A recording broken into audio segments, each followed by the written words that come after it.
అయింది గురు. ఇప్పుడు ఇవాళ 36వ శ్లోకం.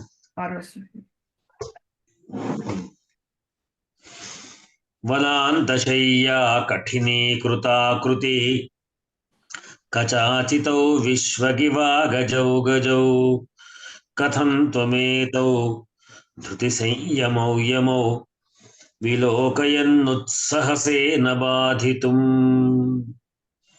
వనాంతశయ్యా కఠినీకృతాకృతి కచాచితౌ విశ్వగివాగజౌ గజౌ కథం త్వమేతౌ ధృతి సంయమౌ యమౌ విలోకయన్నుత్సహసేన బాధితుం. శివకుమార్ గారు చదవండి. వనాంతశయ్యా కఠినీకృతాకృతి కచాచితౌ విశ్వగివా గజౌ గజౌ కథం త్వమేతౌ ధృతి సంయమౌ యమౌ విలోకయన్నుత్సహసేన బాధితుం. వనాంతశయ్యా కఠినీకృతాకృతి కచాచితౌ విశ్వగివా గజౌ గజౌ కథం త్వమేతౌ ధృతి సంయమౌ యమౌ విలోకయన్నుత్సహసేన బాధితుం. లక్ష్మి గారు చదవండి. గురుగారు. శ్రీ గురుభ్యో నమః. వనాంతశయ్య కఠినీకృతాకృతి కచాచితౌ విశ్వగివాగజౌ గజౌ కథం త్వమేతౌ ధృతి సంయమౌ యమౌ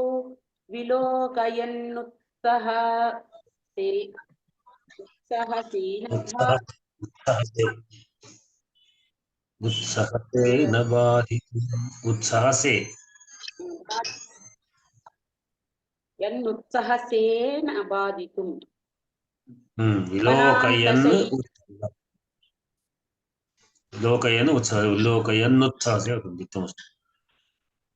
సరే గురు. వనాంతశయ్య కఠినీకృతాకృతి వనాంతశయ్యా కఠినీకృతాకృతి కచాచితౌ విశ్వగివా గజౌ గజౌ కథం త్వమేతౌ ధృతి సంయమౌ యమౌ విలోకయన్నుత్సహసేన బాధితుం.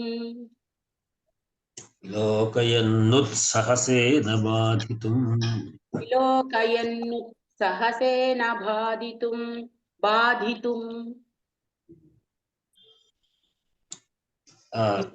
కావలి వారు చదువుతారా? శ్రీ గురుభ్యో నమః. వనాంతశయ్యా కఠినీకృతాకృతి కచాచితౌ విశ్వగివా గజౌ గజౌ కథం త్వమేతౌ ధృతి సంయమౌ యమౌ విలోకయన్నుత్సహసేన బాధితుం. వనాంతశయ్యా కఠినీకృతాకృతి కచాచితౌ విశ్వగివా గజౌ గజౌ కథం త్వమేతౌ ధృతి సంయమౌ యమౌ విలోకయన్నుత్సహసేన బాధితుం. శైలజ గారు. వనాంతశయ్యా కఠినీకృతాకృతి కచాచితౌ విశ్వగివా గజౌ గజౌ కథం త్వమేతౌ ధృతి సంయమౌ యమౌ విలోకయన్నుత్సహసేన బాధితుం. వనాంతశయ్యా కఠినీకృతాకృతి కచాచితౌ విశ్వగివా గజౌ గజౌ కథం త్వమేతౌ ధృతి సంయమౌ యమౌ విలోకయన్నుత్సహసేన బాధితుం. అరుణ గారు. గురుగారు.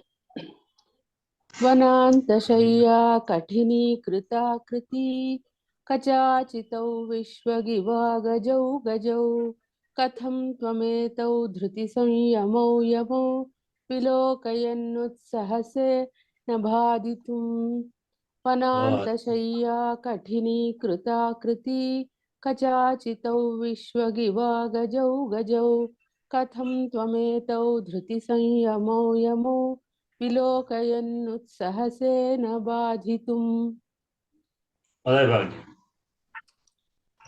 वनान्तशय्या कठिनीकृताकृती कचाचितौ विश्वक् इव अगजौ कथं त्वं एतौ విశ్వక్ ఇవ विश्वक् इव अगजौ कथं गजौ गजौ गजौ అగజౌ कथं గజౌ अगजौ गजौ कथं त्वं एतौ संयमौ यमौ विलोकयन् उत्सहसे न बाधितुम्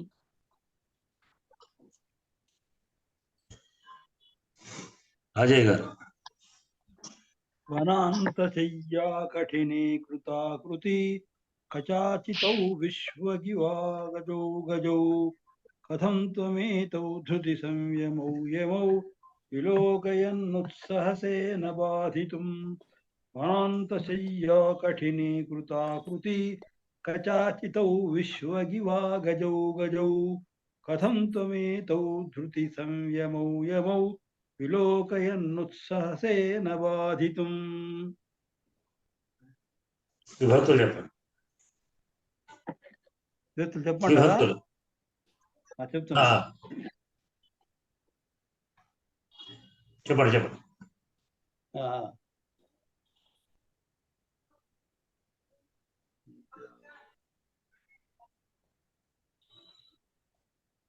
కఠినీకృత ఆకృతి వరకు ఇక్కడ ఇక్కడ కఠినీకృతే ఆకృతి ఆకృతి వనాంతశయ్యా కఠినీకృతాకృతి వనాంతశయ్యా కఠినీకృతే ఆకృతి వనాంతశయ్యా కఠినీకృతాకృతిం ఆకృతి ఆకృతీన్ వనాంతశయ్యా కఠినీకృతాకృతి శబ్ద ఇకారాంతః పుల్లింగో ఉకారాంత పుల్లింగో ద్వితీయ ద్యోజనాంతః ఆకృతిం అన్నమాట ఆకృతిం ఆకృతి ఆకృతీన్ ద్వితీయ విభక్తి ఇకారాంతం కచైః కచాచితం కచాచితౌ కచాచితాన్ కచాచిత శబ్దః అకారాంతః పుల్లింగో ద్వితీయ ద్యోజనాంతః విశ్వక్ అవ్యయం అగజః అగజౌ అగజాః అగజ శబ్దః इव अव्ययम् ఇవ అవ్యయం ఇవ అవ్యయం రైట్ అగజః అగజౌ అగజాః అగజ శబ్దः అకారాంతః పుల్లింగः ప్రథమ ద్వితీయ వచనాంతః గజः గజౌ గజాः గజ శబ్దः అకారాంతః పుల్లింగः ప్రథమ ద్వివచనాంతః కథం అవ్యయం ఇది ప్రథమానికి అవును ద్వితీయనే కావాలి ద్వితీయనే కావాలి గజ గజౌ గజాః మనం ఆకృతి కచాచితౌ ద్వితీయ చెప్తున్నాం కనుక గజౌ గజౌ కూడా ద్వితీయనే కావాలి ద్వితీయ ఇక్కడ గజౌ గజ గజౌ గజ గజ శబ్ద అకారాంత పుల్లింగ ప్రథమ ద్వితీయ द्वितीयवचनान्तः ప్రథమ ద్వితీయనే ఉండాలి ద్వితీయ ద్వితీయవచనం ఉండాలి అంటున్నా ద్వితీయ ద్వితీయవచనాంత రైట్ కరెక్ట్ ద్వితీయ ద్వితీయవచనాంత కథం అవ్యయం త్వం యువాం యూయం యుష్మశబ్దో దకారాంత పుల్లింగ ప్రథమ ఏకవచనాంతః ఏతం ఏనం ఏతౌ ఏరౌ ఏతాన్ ఏనాన్ ఏతత్ శబ్దో దకారాంత పుల్లింగో ద్వితీయ ద్వివచనాంతః ధృతి సంయమం ధృతి సంయమౌ ధృతి సంయమాన్ ధృతి సంయమ శబ్దः అకారాంత పుల్లింగో ద్వితీయ ద్వివచనాంతః యమం యమౌ యమాన్ యమ శబ్దः అకారాంత పుల్లింగో ద్వితీయవచనాంతః విలోకయన్ విలోకయంతౌ విలోకయంతః విలోకయన్ శబ్దः శబ్దస్తకారాంత పుల్లింగ ప్రథమ ఏకవచనాంతః उत्सहे उत्सहेते उत्सह द्वे उत्पूर्वकात् शः मर्षण इत्यस्मद्धातोः कर्तरि लडात्मने आत्मनेपदी मध्यम पुरुषैकवचनं बाधितुम् अव्ययम्. దీంట్లో మనకు మరి ఉత్సాహసే అన్నది ఉత్సాహసే అన్నది ప్రథమ పురుష కదండి. ప్రథమ కాదు, మధ్యమ పురుషం. మధ్యమ పురుష ఏకవచనం. మధ్యమ పురుష ధర్మరాజు అంటున్నాడు అట్లా అన్నమాట. నువ్వు ఎందుకు ఉత్సాహింపవు అంటున్నాడు ఉత్సాహసే అని. ద్రౌపది ఏకవచనం ఉత్సాహతే ఉత్సహేతే ఉత్సహంతే ఉత్సహసే ఉత్సహేతే ఉత్సహేతే ఉత్సహద్వే ఉత్సహసే ఉత్సహేతే. ఇది ధాతువు కదా, ఇది ప్రథమ పురుష కదా. ఉత్సాహసే సే సే వచ్చినప్పుడు ద్వితీయ. అక్కడ చూసుకోండి. పరస్మయ పదం స్థితి వస్తుంది. దీంట్లో సే వస్తుంది. ప్రథమ పురుష కదా అని. ప్రథమ పురుషంలో తే వస్తుంది. తే ఉత్సాహతే తే వస్తుంది. లభతే లభేతే లభంతే లభతే లభేతే లభద్వే. మధ్యమ పురుషులో ఉత్సహేతే ఉంది కదా, ఆరోపం కూడా ఉందా? అర్థం కాదు, ఎలా ఉన్నారు? రెండో రూపం ఏంటంటే మధ్యమ పురుష కదా. అవును, మధ్యమ పురుషం కదా. మధ్యమ పురుషులో ఏకవచనం. మధ్య పురుషులో ఏకవచనం ఇది. లభతే ఎట్లా? లభతే లభేతే లభంతే లభస్తే లభేతే లభద్వే. ఇక్కడ ఉత్సాహసే ఉత్సహేతే ఉత్సహద్వే అనేది మధ్యమ పురుషం యొక్క అది. ఉత్సహే ఉత్సాహే ఉత్సాహమే అని ఉత్సహే ఉత్సాహమే ఉత్సాహవహే ఉత్సాహవహే. ఇది ఈ ఉత్సాహసే అనేటువంటిది మన క్రియాపదం. మధ్యమ పురుషం ఏకవచనం వర్తమాన కాలం లట్. ఉత్సహిస్తున్నావు అని అనే దానికి ఎట్లా అంటే నా వ్యతిరేకంగా నా ఉత్సాహసే ఉత్సహిస్తూ లేవు, ఉత్సాహాన్ని పొందుతలేవు. ఎవరు అన్నప్పుడు ఆటోమేటిక్ గా తొమ్మిది వస్తుంది, ఉన్నది కూడా. ఉన్నా లేకపోయినా తొమ్మిది మధ్య పురుషం కదా. ఏకవచనంగా త్వం నా ఉత్సాహసే, నీవు ఎందుకు ఉత్సాహపడుతలేవు అంటే ఎందుకు ప్రేరితుడవుతలేవు.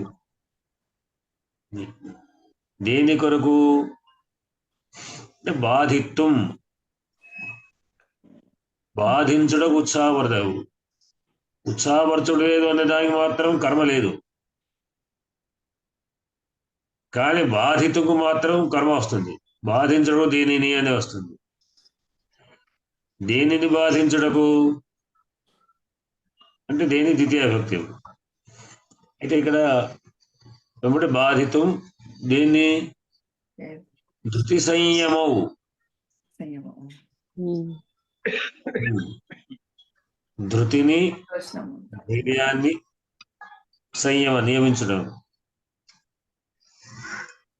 ధైర్యాల్ని సంయమనాన్ని నియమించేటువంటి నియంత్రణాలని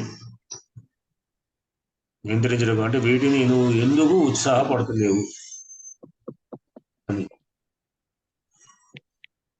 ఏమిటి చూచాడు, దేన్ని చేసి అంటే విలోకయం చూసి. ఎవరిని చూసి? ఏమో యమో. యమవు అంటే ఏమిటి? యములు అంటే కవలలో అర్థం.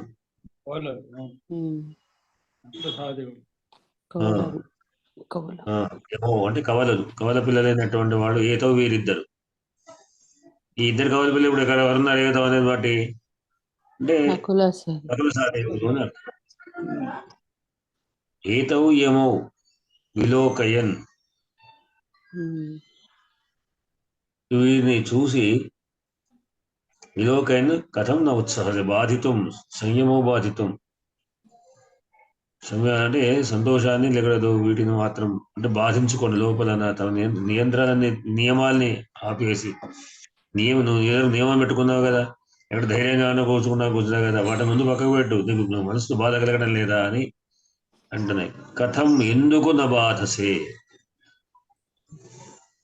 ఎందుకొరకు నీకు నా ఉత్సాహసే, ఎందుకు ఉత్సాహిస్తలేవు అంటే ఎందుకు ప్రేరేపితులు అవుతలేవు. ఈ యమో ఎట్లాంటి వాళ్ళు గజానన అనే దానికి పైన ఉంది.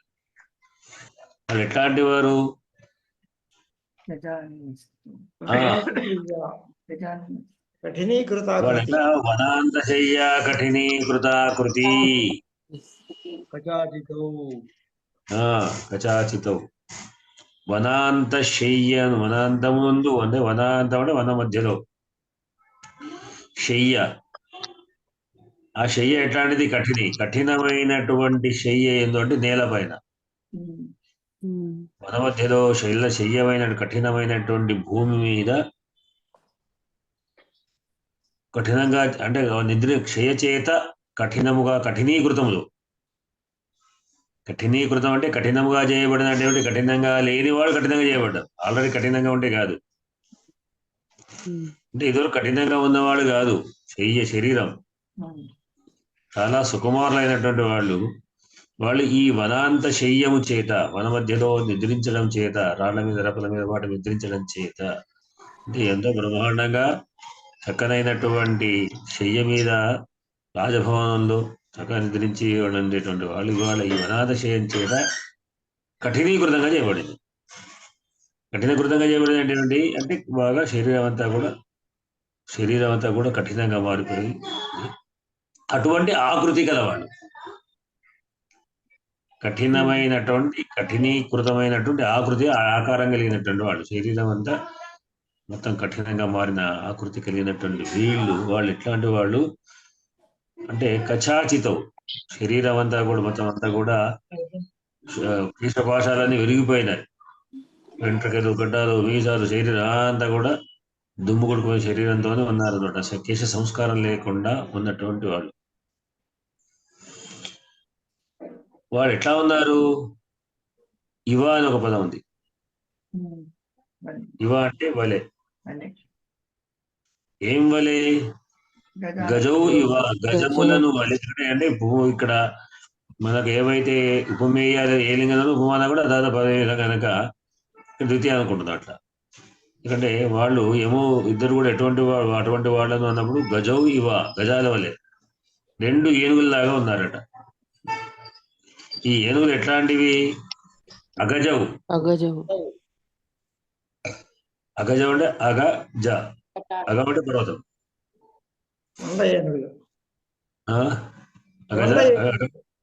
కొండలు పర్వతాల మధ్యలో జౌ పుట్టినటువంటి అంటే పర్వత ప్రాంతాల్లో సంచరించేటువంటి ఏనుగుల్లాగా ఉన్నవాళ్ళు. అటువంటి వాళ్ళు ఇక్కడ విశ్వపదం ఏంటంటే కచాచితో విశ్వకథ అంటే అంత శరీరం అంత విశ్వకథ అంత పదానికి విశ్వశబ్దానికి శంకరుడి శకారం అంటే విశ్వ, అది శంకర విశ్వము, విశ్వ అంటేనేమో ప్రపంచం, విశ్వ కొంచెం మూర్ధ శకారాన్ని ఎక్కువ చేయాలి. విశ్వక్ అంటే అంతటా, శరీరం అంతటా కూడా కచాచితమైన వాళ్ళు. అటువంటి వాళ్ళిద్దరు కూడా గజౌ ఇవ, పర్వతంలో సంచరించేటువంటి ఏనుగుల వలె ఉన్నటువంటి వాళ్ళై ఉన్నటువంటి ఈ యమో, ఈ కవల పిల్లను చూస్తుంటే నీ మనసు ఇంకా ఎందుకు నువ్వు నియంత్రించుకుంటూ కూర్చున్నావు? నీ బాధించడం లేదా? ఎంతో ధైర్యంగానే ఎంతో అదిగా నువ్వు చూస్తూ ఇంకా అట్లానే ఉంటున్నావు. నీకు మనసు వాటిని బాధిస్తూ అంటే నీ శరీరం నీ మనసుకు బాధను కలగడం లేదా? ఇంకా ఎందుకు బాధించడానికి నువ్వు ప్రయత్నిస్తున్నావు అంటే ఎందుకు నువ్వు బాధపడుతులేవు అనేటువంటిది. దీంట్లో మనకు శబ్దాలంకారాలు ఉన్నాయి. శబ్దాలంకారం ఒకటే ఉంటుంది. అజయ్ గారు యమో గజౌ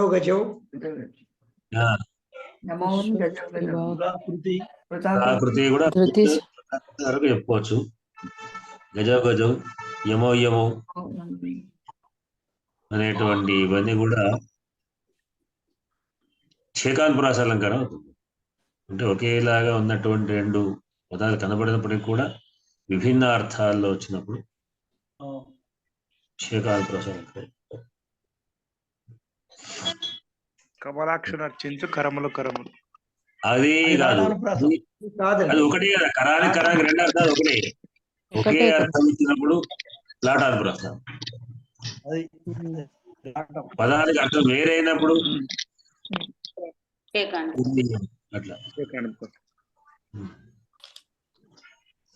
సరే.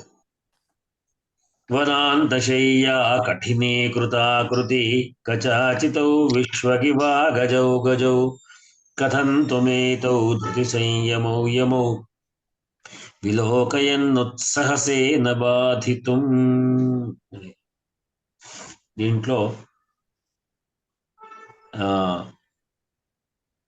సంధులు సమాసాలు శివకుమార్ గారు చెప్తున్నారా సంధుల గురించి? సంధులు దీంట్లో లేనట్టుగా అనిపిస్తుంది. ఎందుకు లేవు? ఉన్నాయండి, ఉన్నాయి. బాగా చూడండి. కఠినీకృత. 5 సంధులు ఉన్నాయి, ఇప్పుడు కాదు.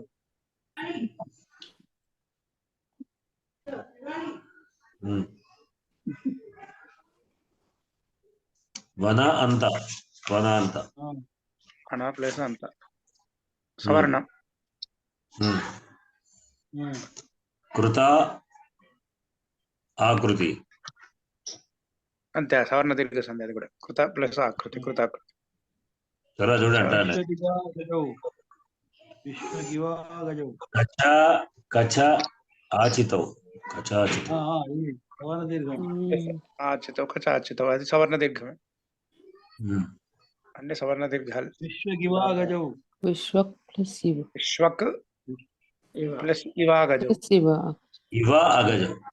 విశ్వక్ ఇవ జస్తు సంధి. జస్తు సంధి కచడ దెబ్బలు గజడ దెబ్బలుగా మారిన.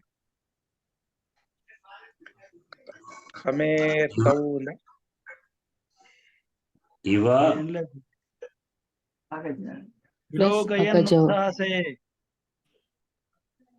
ఇవ అగజౌ సవర్ణమే. వర్ణ దీర్ఘ సంధి. తర్వాత సమేత ఉందా ధృతి విలోకన్ ఉత్సాహసే. విలోకయన్నుత్సాహసే.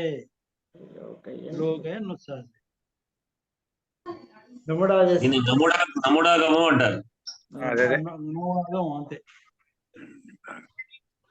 నముడాగం అంటే గణనలకు దిత్వం వస్తుంది.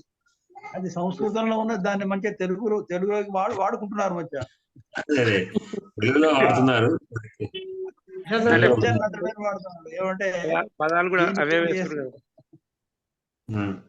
పండితుడు పదాలు. దశరథి శతకంలో కూడా ఉంది, వాడాడు ఆయన. వికుంఠమున్ ఆరయ భద్రశైలు శిఖరాగ్రముగాక. దిత్వం వచ్చిందా? వాడే ఉన్నాయి. శ్రీరమ సీతగాగ నిజ సేవక బృందము వీర వైష్ణవాచార జనంబుగాగ విరజానది గౌతమిగా వికుంఠమున్ ఆరయ భద్రశైల శిఖరాగ్రముగా. అదే ఉన్నాయి అక్కడక్కడ ప్రయోగాలు. అంటే వాళ్ళు సంస్కృతం నేర్చుకున్నాడు, ఆ ప్రయోగాలు అట్లా చేశారు సంస్కృతం నుంచి ఎట్లా అనమాట. బోధన కూడా అంతే, తప్పనడానికి వీళ్ళు ఆర్య వ్యవహార దుష్టంబులు గ్రాహ్యంబులు. లక్షణ విరుద్ధంతో భాష. ఆర్య వ్యవహారము దుష్టములు గ్రాహ్యములు అన్నప్పుడు మనం కూడా వాడవచ్చు అన్నట, లేకుంటే వాటిని అట్లానే స్వీకరిద్దామని అంటే గ్రహించడానికి. తిక్కన కూడా ప్రాణగుడ్డము అని వాడాడు. తిక్కన ప్రాణగుడ్డము వాడాడు, కరకంఠుడు అని వాడాడు. నన్నే కదండి. ఇప్పుడు నాకు ఇవాళ ఎవరో వచ్చారు, ప్రాణగుడ్డ అని ఏదో పదం ప్రయోగించారు. నాకు అదే విచారించింది, ఏమిటి అని విచారించారు. పంపించారు, చూడమన్నారు గురువారి చూడండి అని. నాకు అదే అర్థం కాలేదు, ఈ ప్రాణగుడ్డ ఏంటి అని నేను కన్ఫ్యూజ్ లో ఉన్నాను. ఇంకా ఇంతకుముందు చూశాను కొంచెం. మరి అదే అంటే తిక్కన గారి ప్రయోగం తీసుకున్నాడేమో. తిక్కన వాడినవి ఇవాళే ఒక గ్రామ్యాలు కూడా చాలా రాశారు. శ్రీసభద్రం రాసి నాకు పంపించారు. ఇవాళ పంపిస్తే మరి నేను సేమ్ అదే పదం నాకు అర్థం కాలేదు, ఏమిటి అని నేను కూడా విచారణ ఉన్నాను. నాకు అర్థం కాలేదు. దానికి సూత్రం తయారు చేశాడు చిన్నయ్యేశ్వరి, ఆర్య వ్యవహార దుష్టములు గ్రాహ్యములు అని. అట్లా గ్రాహ్యం అనే దానికి అర్థం ఏమిటి నేను అనేది? గ్రాహ్యం అంటే అంగీకరిద్దామన్నా, మనం కూడా ప్రయోగిద్దామన్నా? మనం వాడకూడదని అంతే. అది వాడు గొప్పవాళ్ళు కాబట్టి అది ఒక అర్థాన్ని గ్రహించాలి, తప్పు తీయకూడదు, మనం వాడకూడదు అని అంతే. ఇక అక్కడ మనం వాడకూడదు అట్లా లేకపోతే వీళ్ళు వాళ్ళందరూ కానీ మేము కూడా ప్రయోగిస్తామని చెప్పి మీరు అన్నట్టుగా అమావాస్య తిథిలో చంద్రోదయాలు అని వాడాడు సింగారెడ్డి వాడాడు. ఇక అది అమావాస్య తిథిలో చంద్రోదయాలు వాడాడు అది సింగారెడ్డి. అంటే మనం కూడా ప్రయోగించవచ్చా అది ఎట్లా? ఇక చాలా మంది ప్రయోగించకూడదని అంటారు. ఏంటండి? ప్రయోగించకూడదు. ప్రయోగించకూడదనే ఉన్నది అది వాళ్ళు చెప్పింది అంతే. గ్రామ్యాలు ఆ? గ్రాహ్యం పద్య కవితలో వాడకూడదనే మరి. ఇక ఇప్పుడు అంతా ఇక వస్తావా తెస్తావా అని వాడుతున్నారు ఇవాళ రేపు, కానీ అది పద్య కవిత్వంలో అంటే ఇప్పుడు ఈ ప్రయోగించే వాళ్ళు ఏం చెప్తుంటారంటే వాళ్ళు వాడారు కదా అన్నప్పుడు వాళ్ళు వాడు తీసుకోపోతారా మేము కూడా తీసుకుంటా ఉంటాం కదా, మేము కూడా ప్రయోగించాలి తీసుకొని ప్రయోగిస్తున్నాం. వాడితే ఏమవుతుంది అని క్వశ్చన్ వేస్తారు వాడి. అది ఎందుకంటే మహాలక్ష్మి అని వాడారు.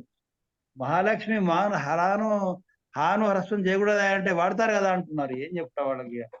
మహాలక్ష్మి మహాదేవుడు అంటున్నారు కదా, మహాదేవుడు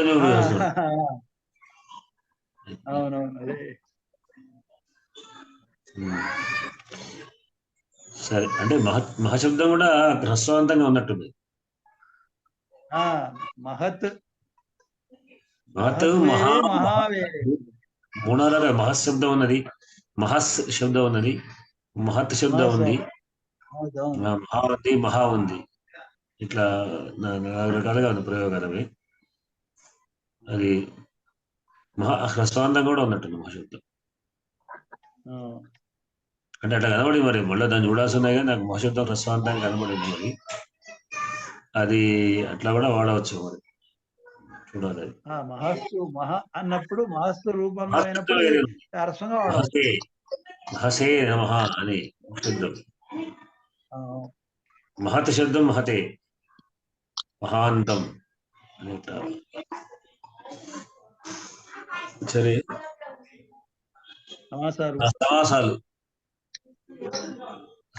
సమాసాలు శైలజ గారు చెప్తారా?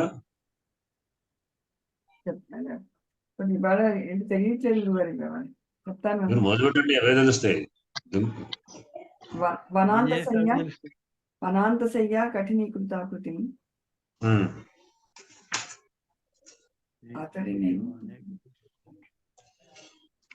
అతడినే కఠినే సమృజ్యమానే కృతే కఠిన కృతే. అదే ఎంతగా చెప్పి కదా, అకఠినాన్ని కఠినంగా చేయడం అనేది కఠినే సంపద్యమానం కృతే కఠిన కృతే. వనాంతశయ్య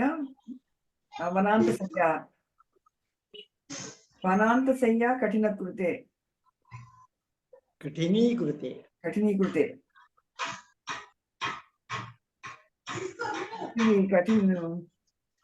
అకఠినే ఇచ్చింది, కఠినే సంపద్యమానే కృతే కఠిన కృతే. దీనికి ఏదైనా అవుతుంది?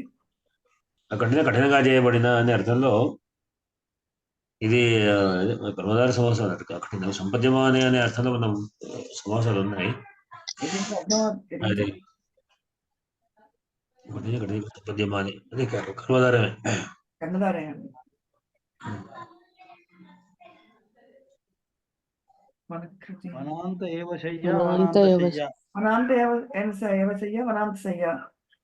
వనాంతశయ్య కఠిన కృతి. ఇది అవుతుందా?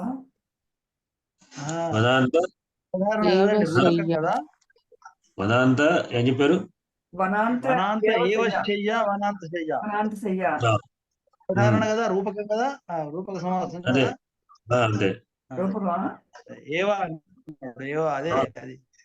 అదే అనే అర్థంలో రూపక సమాసం వనాంతం ఏమో చెయ్య అదే అంటే కర్మధార సమాసమే, దాంట్లో అవధారణ అంటారు.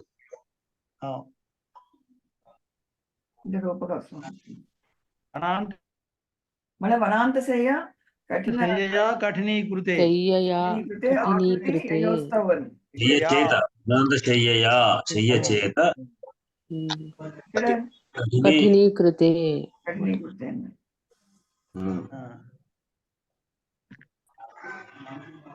తర్వాత కఠినే మళ్ళీ ఇంకోటి మళ్ళీ వనాంతశయ్య వనాంతశయ్య కఠినీకృతే ఆకృతి యయోస్తౌ వనాంతశయ్య యయోస్తౌ. కఠినీకృతాకృతి అట కృతి ఆకు యయోస్తౌ తీసుకోండి. అని వచ్చింది ఇక్కడ తృతీయ అవుతుందా కర్మధార సమాసం. తృతీయ చెయ్య చేతానే తృతీయ తృతీయ పురుషం. అవుతుంది. అదే అది తర్వాత కఠినీకృతే ఆకృతి యయోస్తౌ యోస్తౌ. యశబ్దం ద్వివచనం కనుక అక్కడ ద్వివచనం తీసుకోవాలి. ఎస్ సాధం ప్రధాన అదే ఏకవచనంలో ద్వివచనం ఏ వస్తుంది. వనాంతశయ్య బహు కఠినీ మళ్ళీ బౌరి అయితే ఇది బహురీహి యయోస్తౌ మౌలిక సమాసంలో ఎస్య సహా అనేదేమో ఏకవచనం తీసుకుంటాం.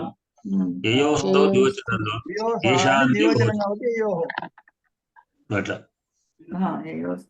బౌరి ఏయోహ అనే ఎస్య ఏయోహ ఏషాం అటనే సహతవలే తౌ అట్లా. కవలలు కావడంతో మనకి ఎన్ని ద్వితీయ ద్వివచనాలు వచ్చాయండి. అన్ని దివసాలే ఉన్నాయి ఒకటే అంటే కవల పిల్లల గురించి వాళ్ళిద్దరూ అగే జాయేత ఇది అగజౌ కచాచిత ఒకటి కచై అచితౌ కచాచితౌ తౌ కచాచితం తృతీయ ఆజితం కజాజి తృతీయ అంటే కేశముల చేత అని వచ్చింది ఇది తృతీయ తృతీయ రైట్ తృతీయ అగజః ఆగే జాయేత ఇది అగజవన్ అగజం. అగే అంటే అగం అంటే పర్వతం. ఇది కర్మధార నగచ్చతి త్యగం వెళ్ళదటువంటిది నగం. స్థిరంగా అంటే అగం అనే దానికి చెట్లు అని అర్థం ఉన్నది, పర్వతం అని అర్థం ఉన్నది. ఇది తద్దితమే కదా నగచ్చతి జగం దైతత్పురుషం. బౌరి ఇది తద్దితం కాదు. నగచ్చతి నగచ్చతి నగచ్చతి ఇది అగం అన్నప్పుడు జాయేత ఇది అగజౌ అగం అనేది బౌరి సమాసం. బౌరి సమ నగచ్చతి త్యగం. బహువై ఇప్పుడు అగే జాయేత అన్నాడు కదా అందుకోసం తర్వాత నగచ్చతి అగం అనే దాకా చెప్తున్నా. నగచ్చతి త్యగం అనేది ఉపౌరుషం నై వ్యతిరేకత అగము.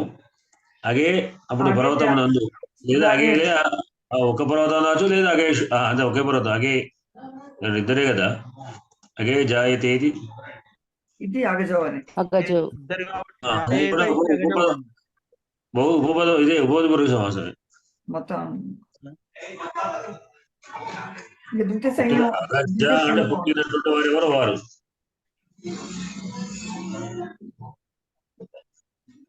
ధృతి సంయమో ధృతి సంయమచ్చ ద్వంద్వ సమాసం. ద్వంద్వ సమాసం. ద్వంద్వ. చకార బహుళ ద్వంద్వ సమాసం శ్లోకం గుర్తుంది మీకు. చకార బహుళ ద్వంద్వ. అంతే గురుగారు నాకు తెలుసు అంతే. అంతే కదా. అంతే ఓకే అంతే. ఈ యమౌ అన్నది కవలలుగా వాడినట్టుగానే ధర్మరాజు యొక్క నిశ్చయాన్ని కూడా ఏంటి ద్వివచనంలో ఉంది కాబట్టి అంతేనండి. అంటే రైట్ అనేది కరెక్ట్ కాదు.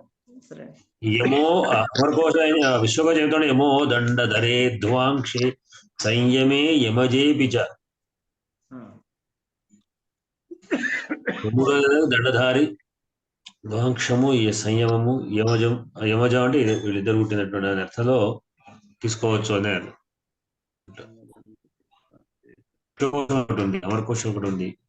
యముడు అన్న పేరే అలా వచ్చింది. ఆయన నియమిస్తాడు కాబట్టి యమం అది నియమిస్తాడు కాబట్టి. నియమం. ఒక పద్యంలో చదువుకున్నాం ఉండొచ్చు స్కూల్లో. అవును. యతి అంటే యతి అనేది కూడా అంతే. నియంత్రించుకోవాడు. ఎంత నీ అని ఉపసర్గ అది. నియంత్రించుకున్నవాడు, నియమించువాడు, యమించువాడు అంటే నియమించువాడు, నియంత్రించువాడు. దీంతో ఒకసారి మనం శ్లోకాలు చదువుకుందాం.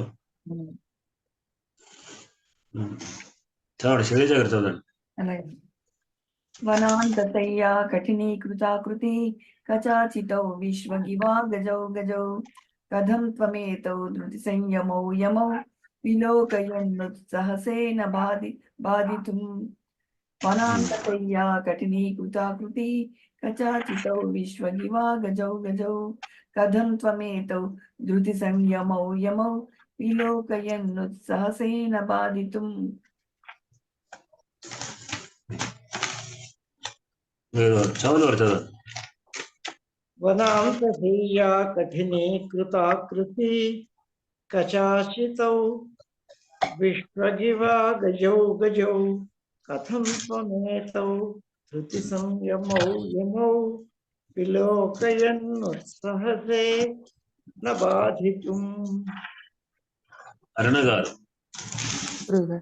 వనాంతశయ్యా కఠినీకృతాకృతి కచాచితౌ విశ్వగివా గజౌ గజౌ కథం త్వమేతౌ ధృతి సంయమౌ యమౌ విలోకయన్నుత్సాహసేన బాధితుం. వనాంతశయ్యా కఠినీకృతాకృతి కచాచితౌ విశ్వగివా గజౌ గజౌ కథం త్వమేతౌ ధృతి సంయమౌ యమౌ విలోకయన్నుత్సాహసేన బాధితుం.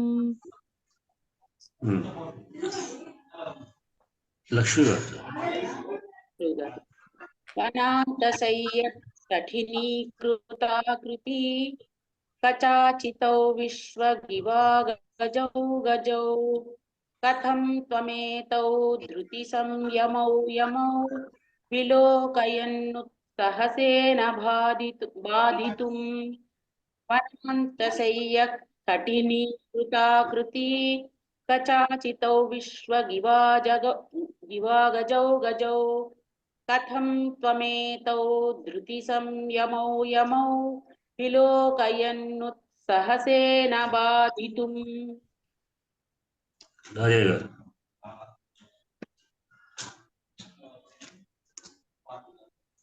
చదవండి రాజయ్య గారు. వనాంతశయ్యా కఠినీకృతాకృతి కచాచితౌ విశ్వగివా గజౌ గజౌ కథం త్వమేతౌ ధృతి సంయమౌ యమౌ విలోకయన్నుత్సాహసేన బాధితుం. వనాంతశయ్యా కఠినీకృతాకృతి కచాచితౌ విశ్వగివా గజౌ గజౌ కథం త్వమేతౌ ధృతి సంయమౌ యమౌ విలోకయన్నుత్సాహసేన బాధితుం. మహః అనేటువంటి పుంలింగ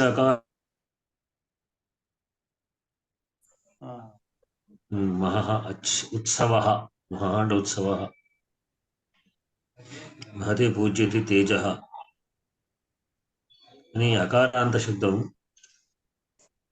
ఒకటి ఉంది. ఏ గ్రూప్ లో దొరుకుతాయి ఇవి? నా దగ్గర 2 డిక్షనరీలు ఉన్నాయి. శబ్దకల్ప ధ్రువం అని నాగర్లిపిలో ఉంటాయి. అట్లా దీంట్లో ఎక్కడెక్కడ ప్రయోగాలు ఉన్నాయి ఏం కదా అని కూడా మనకు చూపిస్తుంది.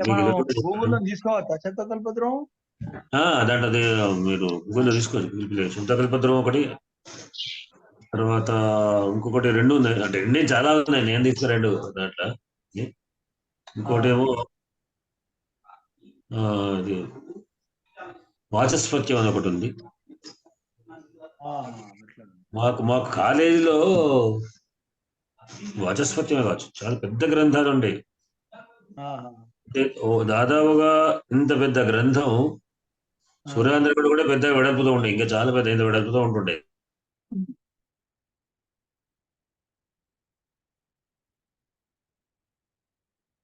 పేజీల వ్యాఖ్యానాలు, చాలా పాతకాల ప్రింట్ అది. ఆ నాగలిపి కూడా మాకు చదవడానికి కష్టంగా ఉండేది.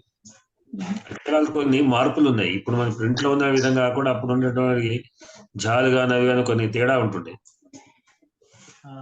జా అంటే ఫా లాగా వస్తుండేది ఇట్లా కొన్ని అక్షరాలు, కొంత కొంత కొంత కన్ఫ్యూజ్ ఉండే అట్లా. కానీ ఎప్పుడు ప్రింట్ లేదు, మీరు నాగర్లిపి అంటున్నారు కదా. నాగలిపి తెలుగు లిపిలో కూడా రకారం నాగలిపిలో రాసినట్టు రాస్తారండి పాత వాటిలో. చిక్కురాతలు రాస్తారు.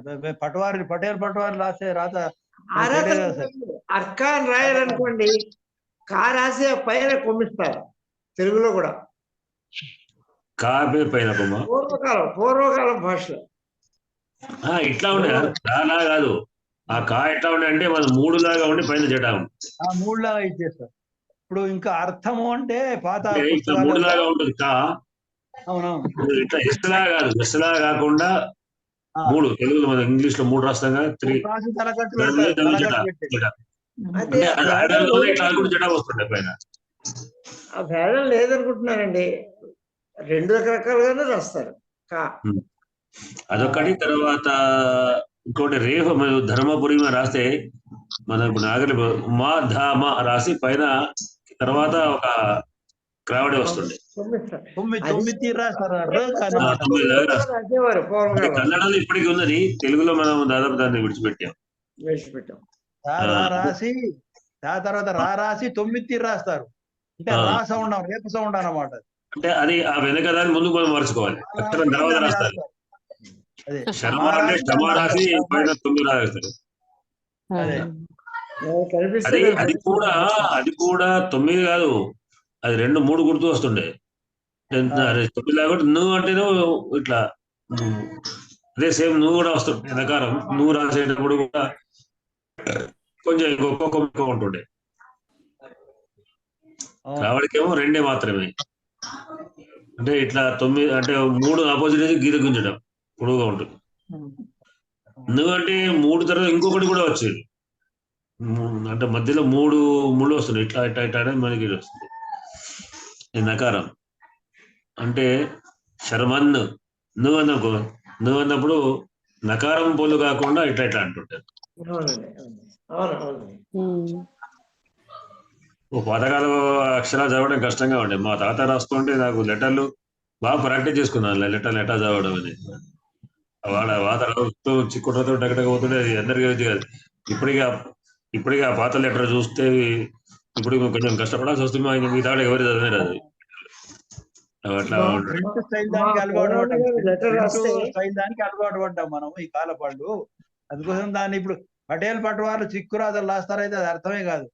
మా చిన్నప్పుడు ఇప్పుడు డాక్టర్ తెలుగు గలవాడు ఉండే ఆ కాలంలో. ఆ రాతలు చదివితే తెలుగు గలవాడు అనేవాడు.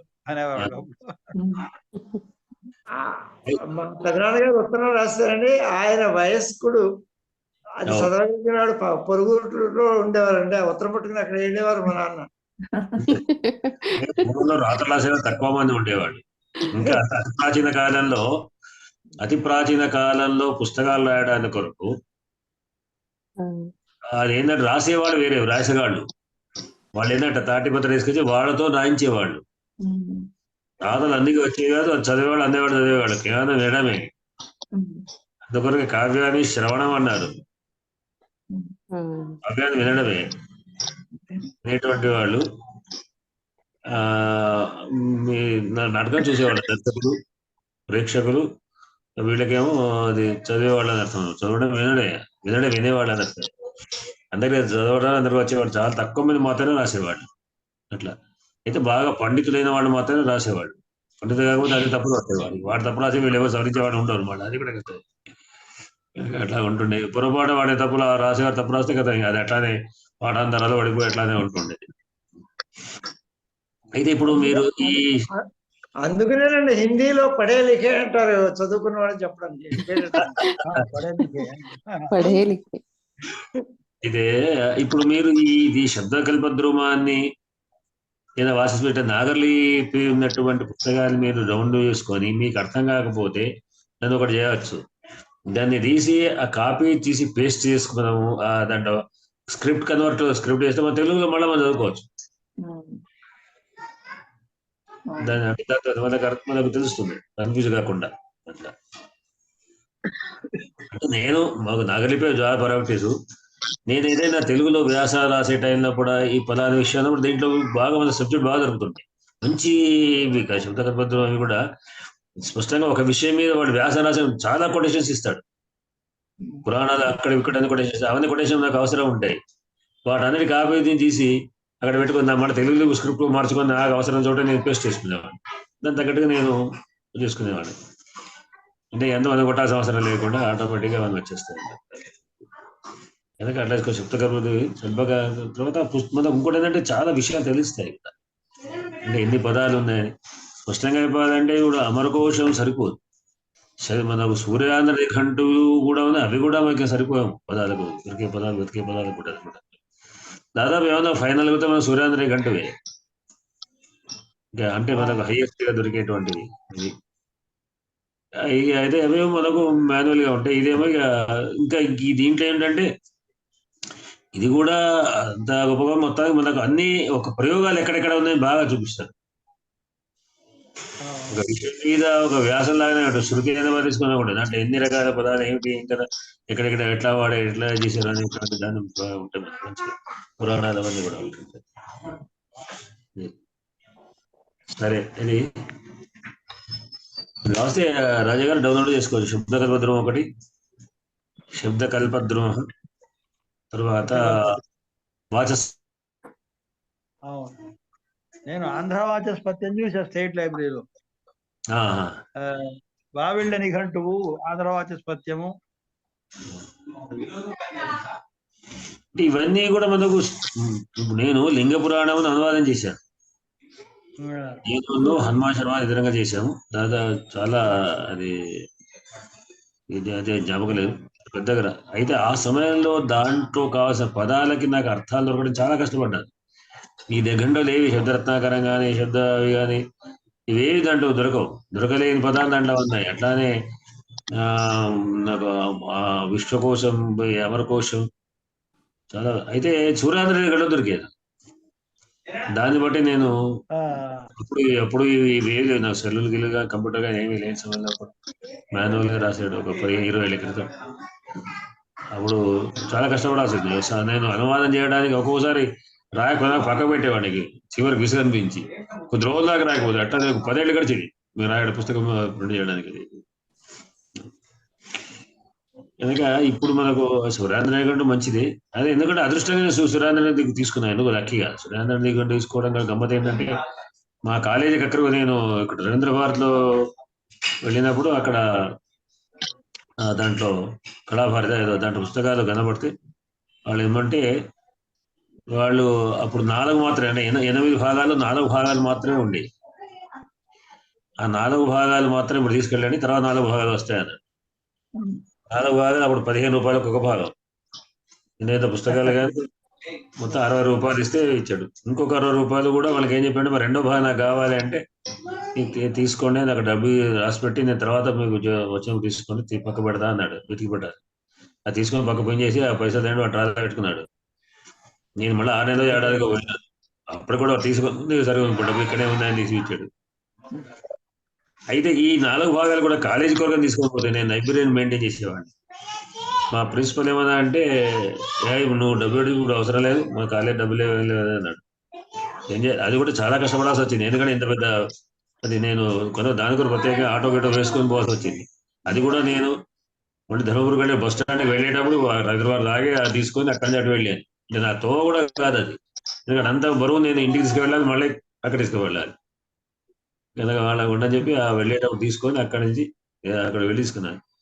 కాలేజీ వద్దన్నాడు. సరే ఉండే నా దగ్గర ఉండే అనుకున్నాను. అది నాకు చాలా అవసరం, మంచి యూజ్ అయింది. ఆ చెప్పడం నా అదృష్టమే అనుకున్నాను. లేకపోతే కాలేజీలో పడితే తర్వాత కాలేజీ చెప్పించారు రిజర్వేషన్.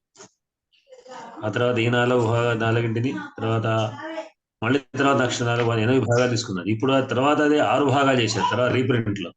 ఇప్పుడు అది దొరకడం లేదు, 6 భాగాలు కూడా దొరకడం లేదు. అది మళ్ళీ చేశారో అది తెలియదు కానీ దాదాపు 6 భాగాలు అయినప్పుడు కూడా లేవు. 6 భాగాలు అయినప్పుడు రేటు పెంచారు. అది మొత్తం 300-400 అయినాయి ఇప్పుడు అదేమిటో పరిస్థితులు.